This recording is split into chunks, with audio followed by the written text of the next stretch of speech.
Killer. Alright, how's it going, guys? It is Zerlath the Turtle, and I got a little bit of a movie conversation that I must effing have. Oh my god.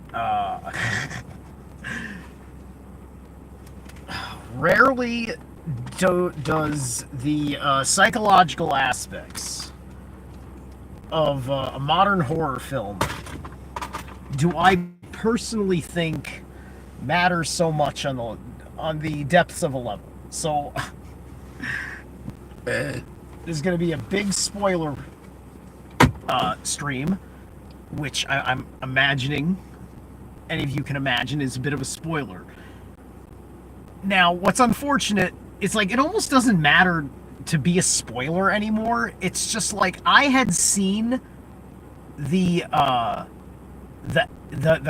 end result, like I saw just enough pictures of the end result of the movie where it's just like I knew it was going to be something like that. And you start the movie, you try to keep the images that you've seen, you try to keep them out, like they're coming, but you try to forget about it. And so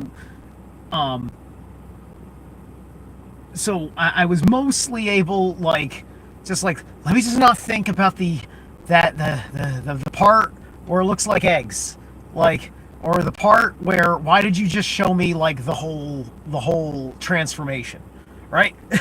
It's this. Yes, I changed my name finally, which is actually easier to do than on Facebook, because Facebook likes to hide everything, and then I just haven't taken 5 fucking reasonable minutes excuse me, to deal with it.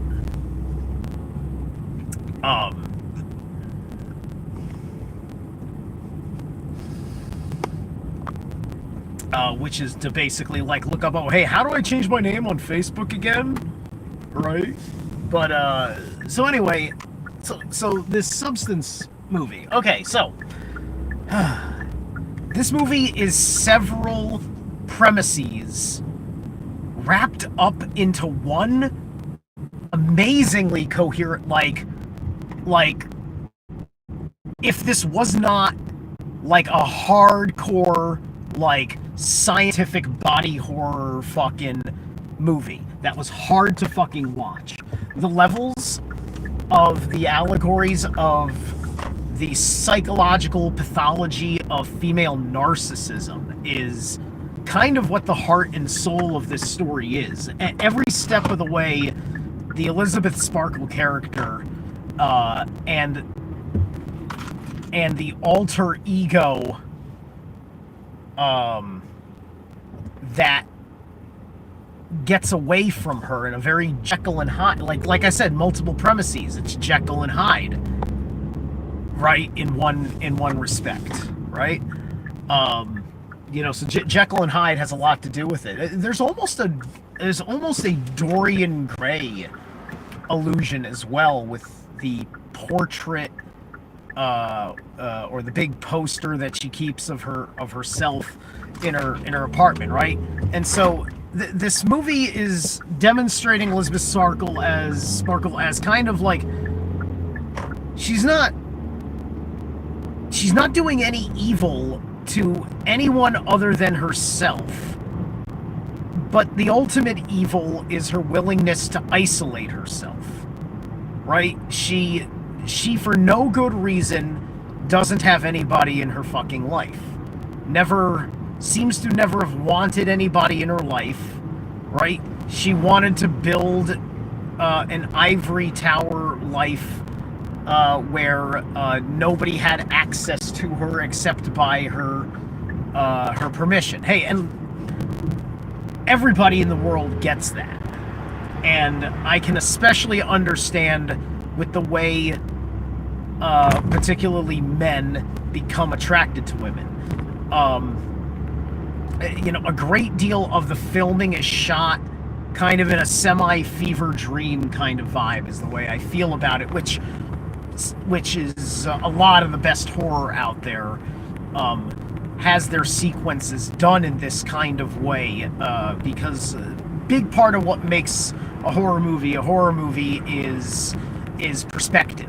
When you narrow your perspective, right, the film puts you into so much focus of things that you're able to see certain details.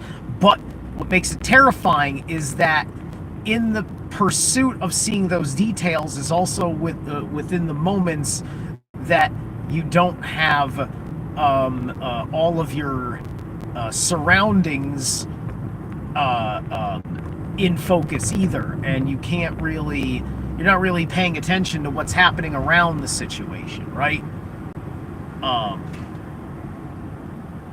And the fever dream aspect does that kind of thing. There's a tremendous amount of The Shining and Stanley Kubrickisms in general throughout the movie. This film is definitely inspired by The Shining. Absolutely inspired by The Shining, which is a wild idea to do in body horror, because that's the bit. You're watching this whole movie, and you're watching the ultimate you did it to yourself bitch movie. Fascinating to watch, right? Because we're used to seeing this. This is celebrity level narcissism, right? Where this character who is effectively a MILF, she's like 50 or something, and now her body is, now the skin is beginning to not stick so tight to the body. Yeah, and to be honest with you, that's the only fucking thing that's wrong with her at the beginning of the film. Is that, like, okay, she's a little bit old, everything sags a little bit, like, everything's fucking, nothing abnormal's going on. She gets into a car accident, and even though that's banged her up a little bit more, she's still gorgeous, perfectly fine. But it's also a scene that's designed to the movie takes away from her from the beginning of the film forward, and the psychology is revealed in the taking away of these things. Her looks are being taken away. Her career, that she doesn't need the money, but she just loves it because she loves the adoration, right? Like, it's like, imagine like the laws of the land was you're queen, but you have to retire. You don't just die queen, right? It's just like, this is like, it's a lot of Empress reversed kind of attitude. This is the negative female ego in this respect, right? She doesn't want to console in anybody because she only wants to hear certain reinforcements, and it seems like it's really getting into the idea of, like, what's going on in a woman's head when she goes off and does batshit crazy to herself, right? And this allegory, we see this in real time with some of these older divas. You know, I mean, for fuck's sake, like, I think Madonna was like 10 years old when I was born or something, right? It's just like, or 15 or something like that. It's just like Madonna is not is technically my generation, because she rose through the 80s, dominated the 90s, and was still a force to be reckoned with through the 2000s. But then you saw the whole bit, this might have been last year or the year before, where she's on stage and you can clearly tell that it's just an old lady dolled up. Like God only knows what the hell was going on with her ass. Right? And, like, I don't care about these things, but I do know that I can learn something about collective social power dynamics, psychic sphere of influence through attention, I can get a great idea of what I am looking at, what I am seeing, right? Because, because we've seen this with all the crazy Botox. She shows that picture where her face is all bloated, and then her face goes back to not bloated, but she looks worse than she did before she took the Botox, even though she was able to pull it together. It's still weird and different, and this is the weird fucking shit that women that don't want to fucking admit that the accolades of your maiden's life don't last forever, right? This film is wild because you between Demi Moore's character and what's her name? Margaret Qualley, I think. She looks like she could play Demi Moore and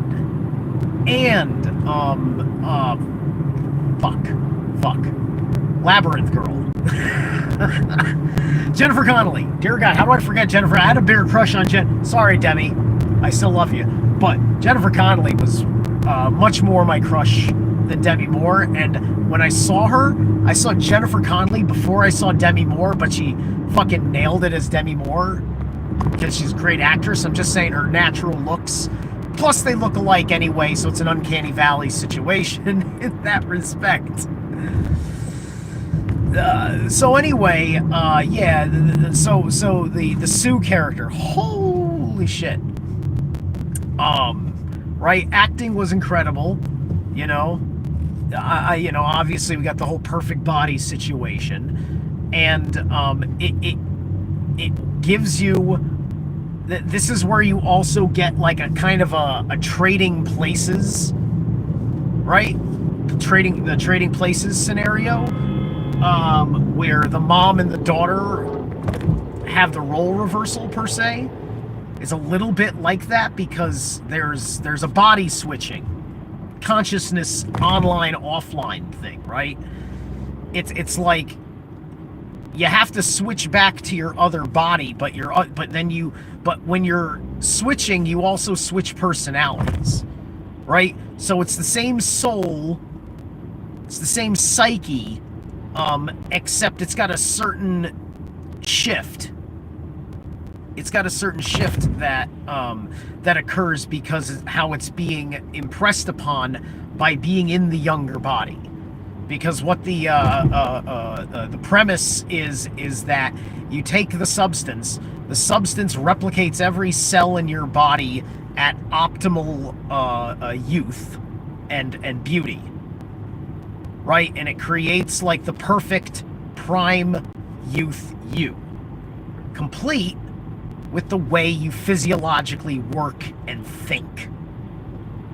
So that's where it's the Jekyll and Hyde story, because it's the ego trip that she is getting from this second lease on life that the problem is that she doesn't recall it, right? When she turns into the substance clone, she doesn't have a recollection of the events particularly. She has to wake up, find out what's happened, including looking in the mirror as the arrogance of her younger self, who is basically her homunculus daughter, is robbing her of her essence by breaking the rules that the highly secretive, because this is obviously an illegal experimental drug company that she has the lifeline to on the cell phone for advice, which doesn't help her at all because it just reminds her.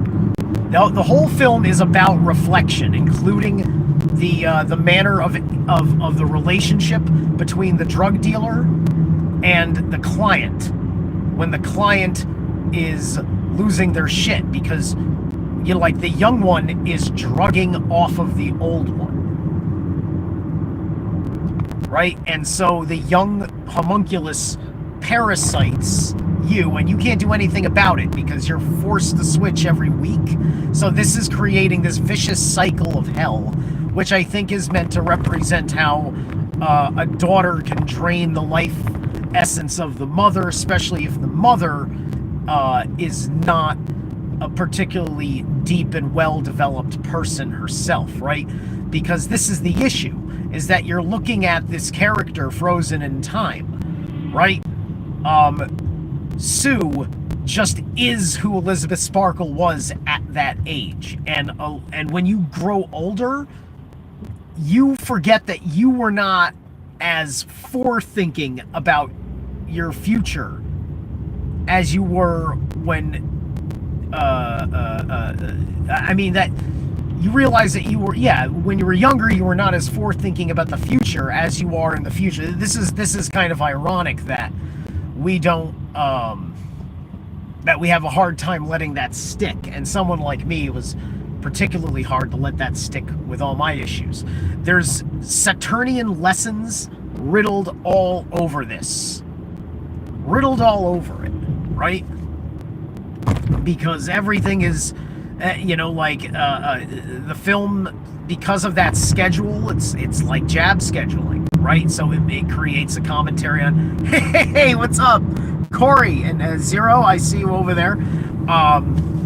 Yeah, guys, how's it going? The title should say it all. So I hope you saw The Substance, because I'm spoiling the film in real time for you, and I don't want to spoil it because it was so good. It was so good. It's been burned into my fucking memory, and it was riding my psyche for a day. I'm surprised I didn't have any fucking nightmares, and not that it's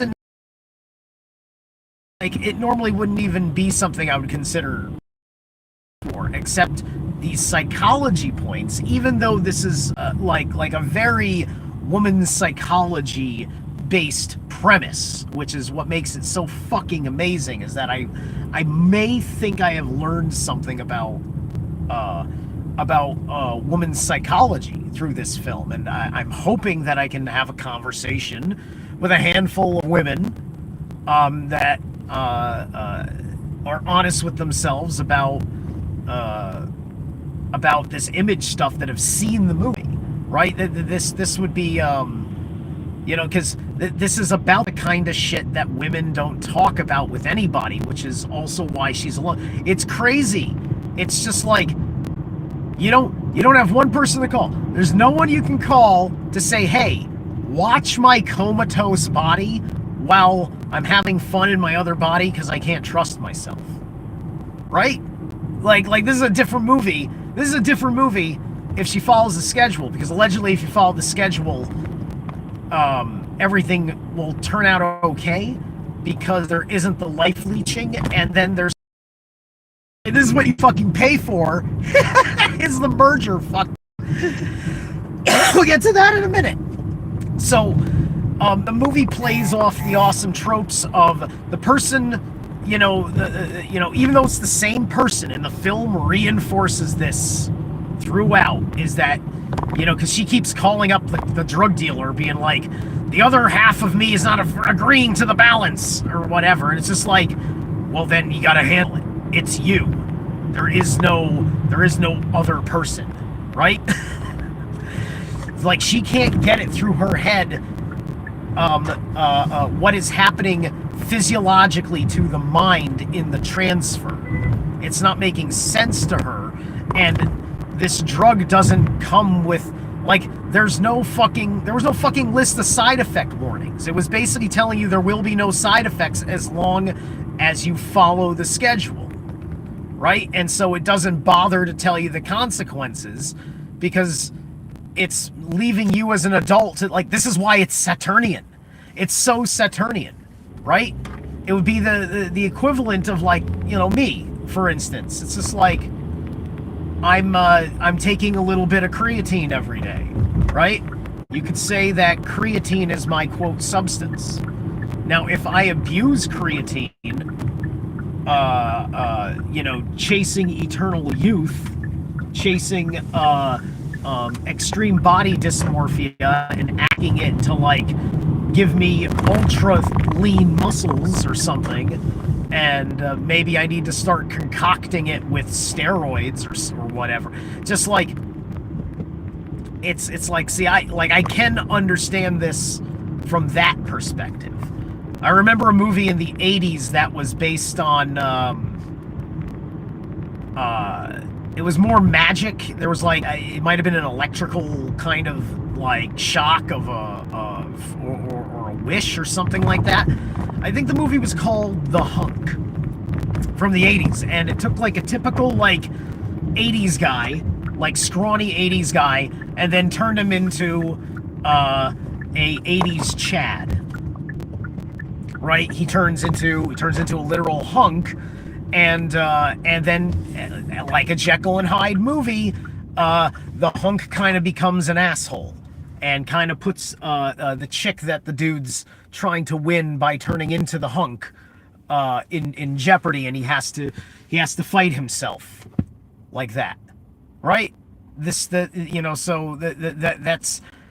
it's amazing to see such an original spin on these kinds of tropes. And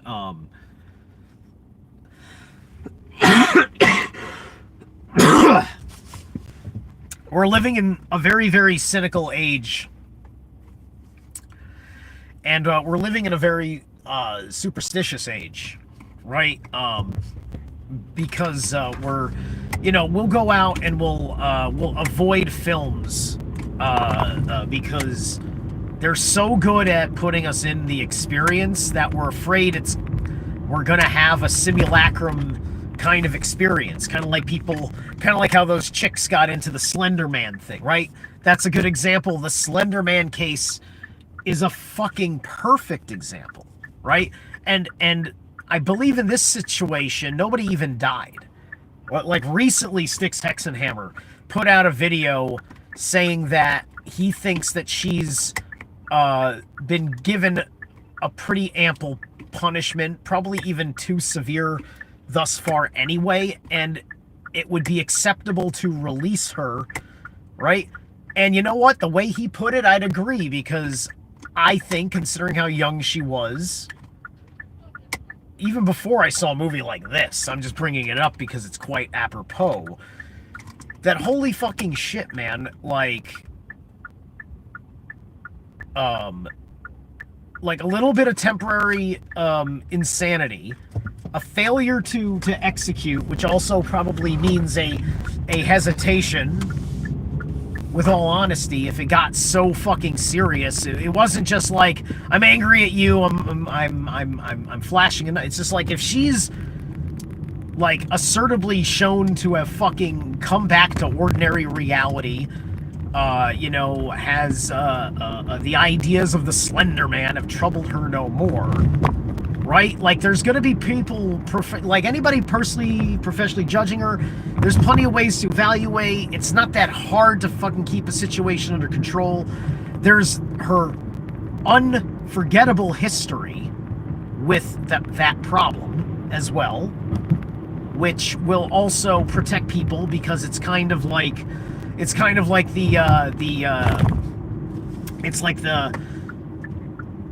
violent felon registry is effectively like that, right? It's just the fact that, just remember, she got arrested years ago.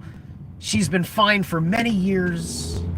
I mean, it depends. It depends. It's just like, does she seem like she's acting like does she completely come off as all right after many, many years, and after finding out what triggers and seeing her come across the trigger and having little to no reaction to it, or at least a normal reaction to it. People, I don't know what it takes. It's very hard. Like, I think sometimes when someone scares us, we can easily tell ourselves, the scary thing will never get better. Let's burn it with fire. And that's why we started killing women in the witch trials, right? Because women were scaring the fuck out of us, and it wasn't getting better.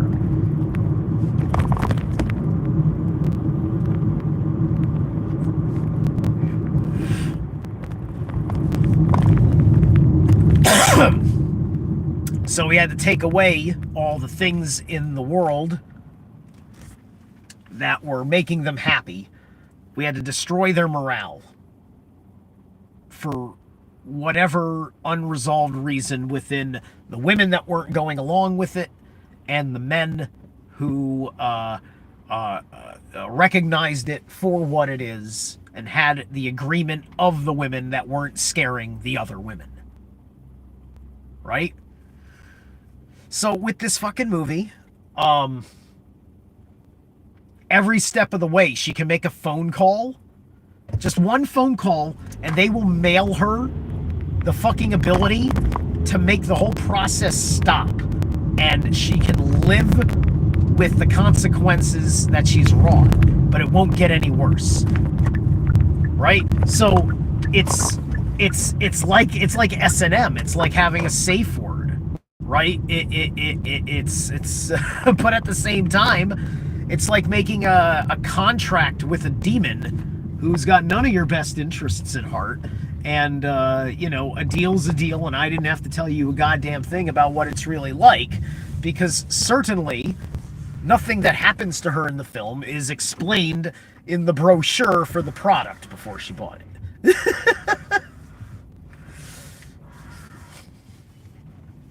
So anyway. All right.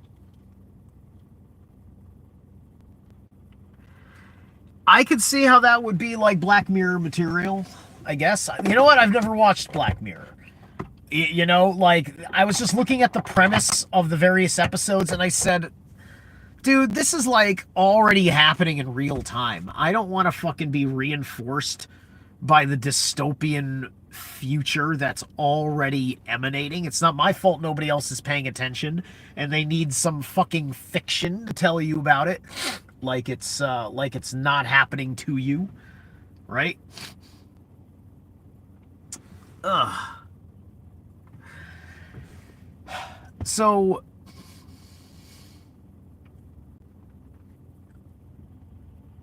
the movie gives you the comeuppance aspect as you learn the irredeemability of the Sue character also, who now has to go through her own kind of suffering, because towards the end she realizes that she has drained her host, her mother, like dry. The only option she has left is to go for the final step of the merger, even though everything is wrong and she's run out of time because she's starting to fall apart. Like her ear fucking falls off. She's starting to cry because she's falling apart. Like, it's hysterical. Like, they take the allegory of a woman falling apart and they show it to you on film. So she injects herself, makes the fucking merger happen, and then you get to have the awesome monster for the end of the film. And the thing that makes it funny, sad, horrible, and kind of kick-ass because of the way they do it, is like, she fucks up her schedule because she wants to be famous again, so she is wrestling with the fame schedule, and she would refuse to turn down the New Year's Eve thing. The New Year's Eve thing is like the piece de resistance. That's what she's in it for. She regains the throne of the world by being the center stage attention of the new year. And so this is what puts her in this desperate moment where, you know, she'd rather play with fucking it up. And she turns into this horrible monster. Oh my god, this horrible. We're talking like imagine if The Thing thought it was a beautiful woman. She fucking throws the dress on, all torn up on her misshapen body, finds her ear somewhere and puts earrings on it, puts a little bit of makeup over this slit that seems to be her mouth. Like, she has several mouths. Like, this is a monster. Right? And there's parts of Demi Moore and parts of Margaret Qualley just sticking all out of her. Right? This is fucking, this is... it was just like, oh, now I'm in a trauma movie, and it's fucking awesome. Excuse me. The practical effects, mind you. Practical fucking effects. Amazing. That's part of the reason why I'm so up on it. Practical effects. What? So she then steps out to get out on stage, and then she gets out on stage and everybody realizes that she's a monster, and then they go complete, like, Middle Ages, like Dark Ages, and the guy who's running the event, that's been like basically the male chauvinist that she's trying to impress just because he's the gateway to the fame, right? It's played by Dennis Quaid, by the way, just being like a pretty typical self-centered, like, male pig in his own right? But he's not like a bad person. It's just that, well, everything seems fine on everybody's end, and what do I care? And here I am with my worldview of the standard of hot women and fun times and so on and so forth. And he is the manager of the experience she wants to have. And that's why she doesn't quit when she turns into a fucking hag and she goes for the monster. Because she still wants the experience that going back into Sue will give her. But Sue fucked it up, and they had to go to extreme measures, and then Sue and Elizabeth are fused into a horrible monster that still goes out on stage in just a basic human hope that she won't be judged, right? That she won't be judged, that nobody will talk about how ugly she is. It's something.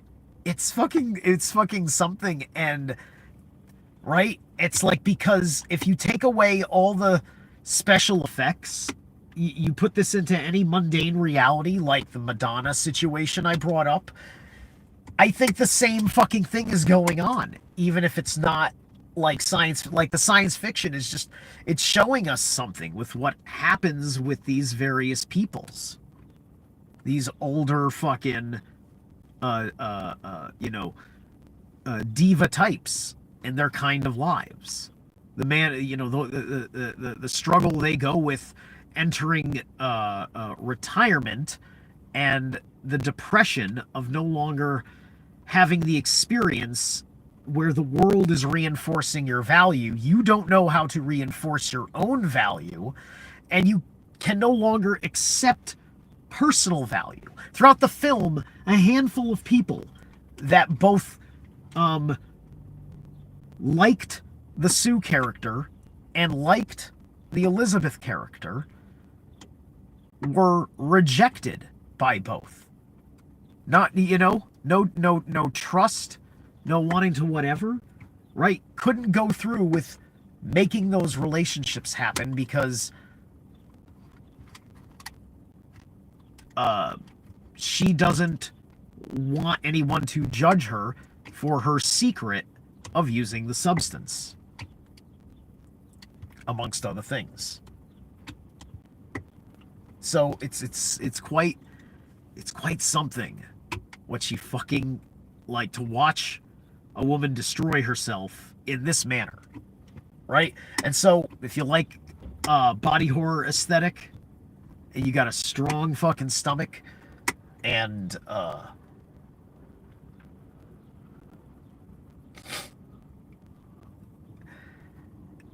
you want to learn something interesting about a certain kind of woman's psychology, this movie is, I think, educational purposes. I think this movie needs to be studied. I think this movie deserves to go into critic deep study for all time, not just as a horror film. It's that good, especially with her ability to be Kubrick level film quality. It's that, like, I was just impressed the way those shots all made. Like, this is so Kubrick, but so her own. The female director and writer for this film, by the way. So anyway, I'm gonna go to the gym and imagine how many women I think are on the substance in here. This is my new inner joke. When I meet a chick, it's just like, are you on the substance? Are you real, or are you an old person? Are you an old hag that I don't know about yet? Oh my god. Yes. The movie ends in a Gwar concert, is basically the thing to say. That's the thing I'll say about it. It ends in a Gwar concert. Not literally, but that pageant turns into a Gwar concert. That's what they do when they go medieval on her ass. Right? Because it's just like, it's the monster! Kill the... Right? You know, it just goes into that level of absurdity. This is not like the real world. This movie doesn't take place in the real world. It takes place in a slightly more postmodern brutal dystopia. It's not even like the future. In fact, it kind of feels more like the past. Even though it's got the internet and it's got smartphones, it seems like the internet and social media is not the thing. It's still like a television and billboards in the street kind of thing, which I think is making a point about the idea of what is the highest level of visual acknowledgement. Which, you know, that not at one point in the film did they say, oh man, you've got 1 million OnlyFans, right? Like, this film never decided to do like the internet culture thing. It kept it out of internet culture. Like, this is about that higher level. This is about going where there's literal high standards because of the gatekeepers, like Dennis Quaid's character. That's something very different, right? That's a different beast that's being fed than what is being asked for from somebody who can just start an OnlyFans account and good luck, right?